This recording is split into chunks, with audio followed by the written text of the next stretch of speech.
when the world stopped eating, the global food crisis of 1816. Imagine waking up in June and seeing snow falling outside your window. Not just in the mountains of Switzerland or the northern tips of Norway, but in New England, in France, in the green valleys of China. It was the year 1816, the year the world forgot how to feed itself. The skies dimmed, the seasons reversed, and the earth itself seemed to turn against its people. They called it the year without a summer. But this isn't just a story about bad weather. It's a story about fear, about survival, and how one invisible event, half a world away, sent shockwaves that reached every kitchen table on Earth. The world in 1815 was healing from disaster. Napoleon had been defeated, his empire shattered.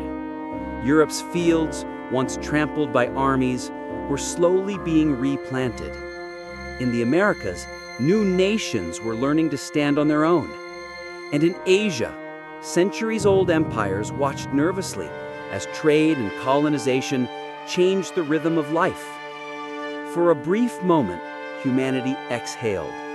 The guns of Europe were silent. Farmers looked to the skies, expecting peace and harvest.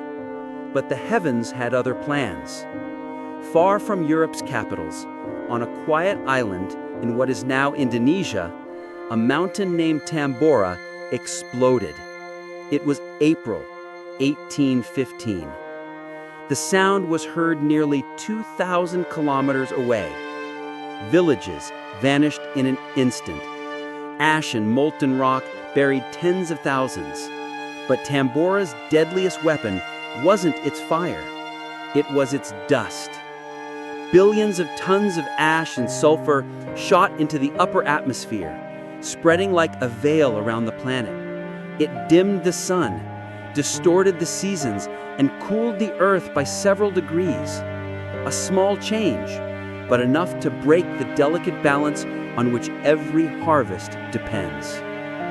No one in Europe or America had ever heard of Tambora, but soon everyone would feel its breath. In 1816, spring came late, and then it never truly came at all. Across the world, the seasons unraveled.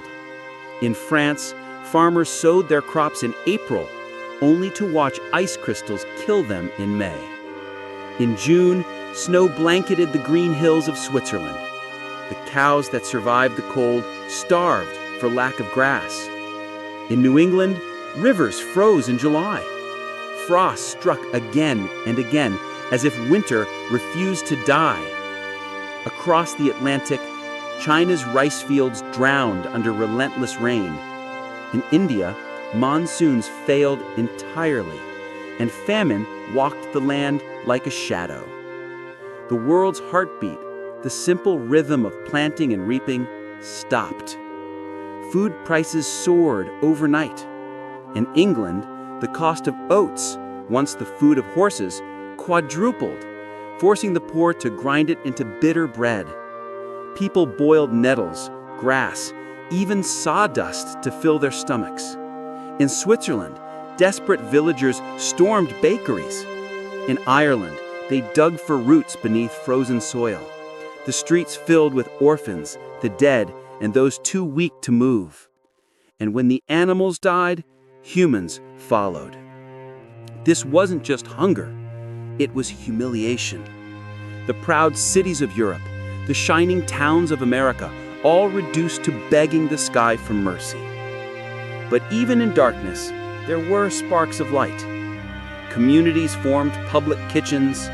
Churches and local councils rationed what little food they had. And travelers recorded haunting human stories. In Germany, a clergyman described how the people of my parish have learned to eat weeds they once cursed. In America, a young Vermont farmer wrote, "The sun looks sick. It rises pale and cold. The corn will not grow. We wait for warmth, that does not come. The world had never been so quiet or so afraid. And yet from this global disaster came strange miracles. With no crops to tend and no sunlight to warm them, Europe's poets and thinkers turned inward. In a villa by the darkened shores of Lake Geneva, a young woman named Mary Shelley stared at the thunderclouds outside her window. That storm gave her an idea of lightning, creation, and horror. In that cold summer, she began to write Frankenstein. In New England, a young painter named Thomas Cole watched the ruined fields and burning sunsets and found inspiration for a new movement, the American Landscape School. Out of hunger came art. Out of despair, imagination. But others saw a different lesson. The crisis revealed just how fragile humanity was, how dependent civilization was on weather, on trade, on invisible systems no one yet understood. Scientists began to study the sky, to measure air pressure, to understand why one volcano could chill the world.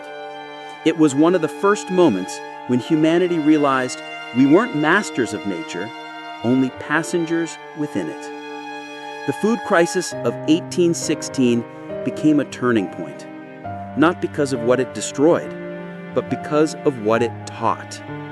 By 1818, the skies began to clear. The ash drifted away and the warmth returned. Crops grew again. The famines ended.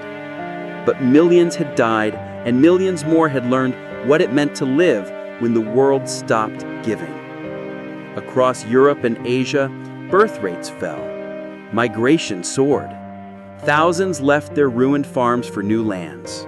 Some crossed oceans. Others never returned.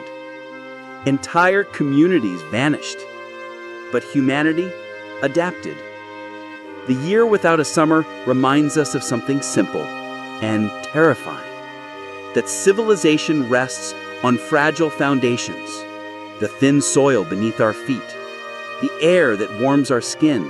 The unseen forces that feed us. When those falter, when the sun grows dim and the harvest fails, we remember what it truly means to be human. Not the empires we build, not the wars we fight, but how we endure together when everything we depend on disappears. Tambora's shadow still lingers in history, a silent warning carried on the wind, that all it takes for the world to stop eating is for the earth itself to stop breathing.